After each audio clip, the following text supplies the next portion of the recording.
Finally relieved. Finally revealed what ATIKU others told Obasanjo at Abeokuta meeting. When former Vice President Atiku Abubakar led other political leaders to the hilltop residence of former President Olusegun Obasanjo in Abeokuta last Tuesday, both parties dismissed insinuations that it was part of the grand plot to gang up against the ruling All Progressive Congress (APC). The visit was kept as a top secret by Obasanjo and his visitors, yet it was not the first time his former president and Atiku would meet. Despite the rolling battle over political differences on Atiku delegation, where other members of the Obasanjo days in office as president, including Laile Omoke, Aminu Tambawal, and Senator Ningi.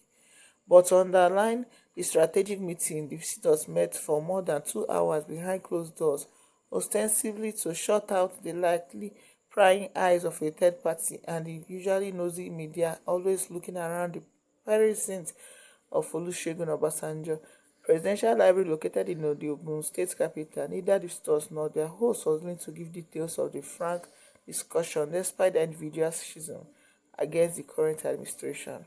All they told the expectant Nigerian public about the outcome of the meeting was that it had nothing to do with politics and the emerging trends towards the next general election.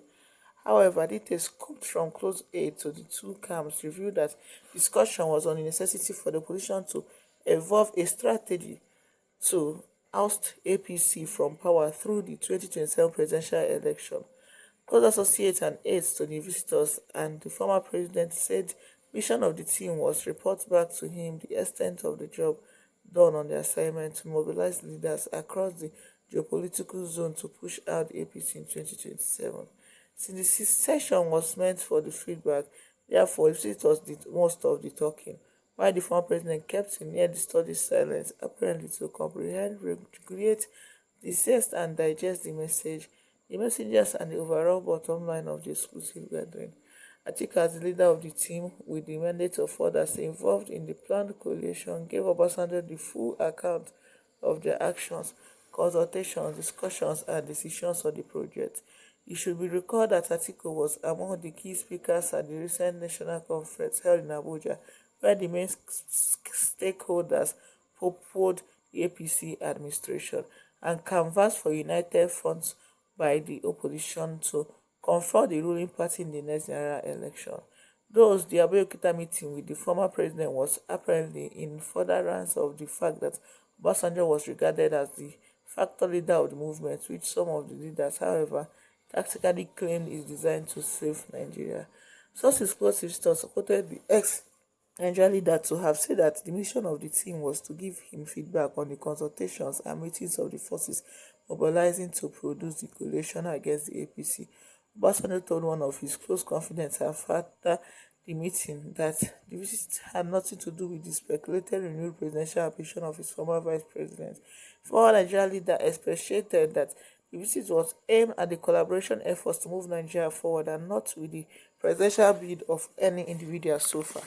Obasanjo was reportedly categorically that Atiku did not come to discuss his touted ambition with him, but to render a detailed report on what they are doing to get a coalition of forces without anyone's ambition, but only how to move Nigeria forward.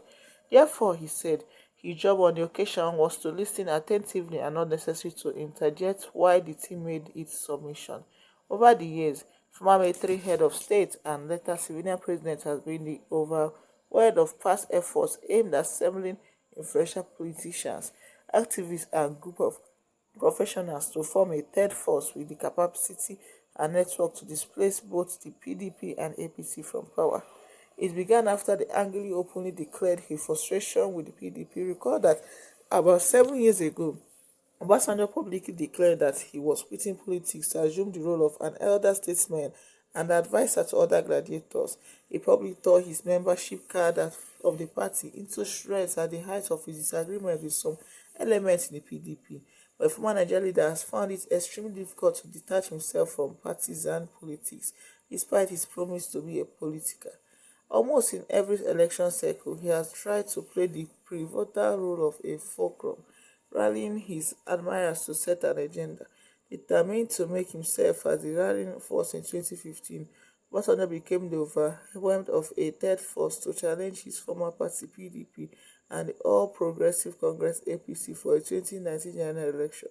Having been countered by the leadership of the African Democratic Congress ADC, Obasanjo led the gladiators of other fringe political parties as well as pressure groups in mobilizing across board for the third force.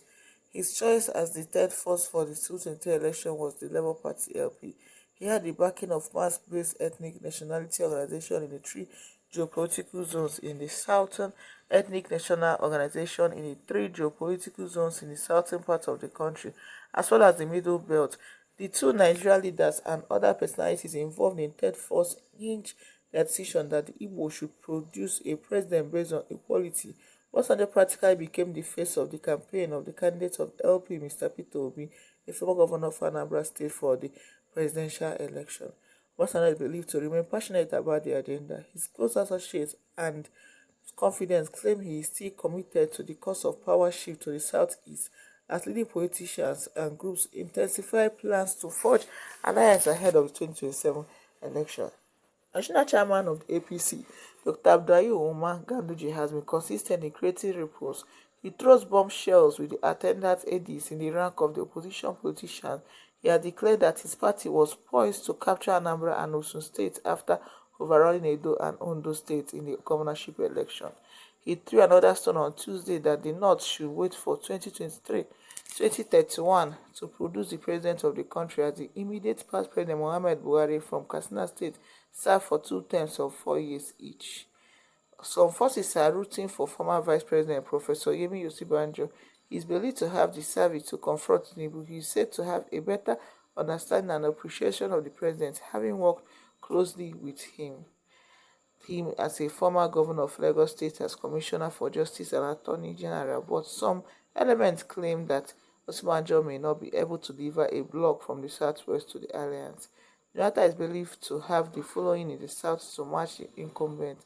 Another option is to bring back former President Goodluck Jonathan. Some leaders of the alliance claim he will not be a hard sell in the south because of his network of friends and structures that brought and sustained in office during his first coming as president. It is assumed that certain issues bordering on regional cleavages, ethnic background, and other promotional factors should sway popular views in his favor, especially in the south side and the southeast, which are considered as predominantly pro-opposition parties. Former Minister of Transportation Rotimi Amechi is regarded as one politician that should be accommodated in the planned alliance. The former governor of Rivers State is already an overwhelmed in the Rivers State movement. He is said to possess logistics that could be deployed to match the incumbent when the chiefs are down, but they are concerned that he lacks the clout and machinery to run for the presidency. He might have the capacity to deliver sufficient votes of Rivers State due to the influence of the Minister of Rivers State, Nyesom Wike, his once close ally, now believed to be fully in control of the PDP structures at the federal level and Rivers State. Malami and El-Rufai are among the arrowheads of the change agenda. The seeming aloofness to the activities in the ruling APC is seen as a factor that endears their group. Idu is part of the parliament forces prior to the APC presidential primary in 2023. Former Vice President Alhaji Atiku Abubakar's decision on the ongoing effort to concretize the coalition is critical. His utterances, countenance, and body language after his last successful bid to become president have given the impression that he could take another shot at the exalted office of the president. But there are institutions that his camp may acquiesce the proposition that he has a rethink on the possibility of throwing his hat into the rings for the 7th time. Speculations are rife in the circle of the leaders of the coalition about his willingness to lower the guard so that the movement can achieve its ultimate goal of creating an upset in the 2027 election, not an APC. Conversations among the opposition chieftains are that there is a sworn anger from the North against the APC.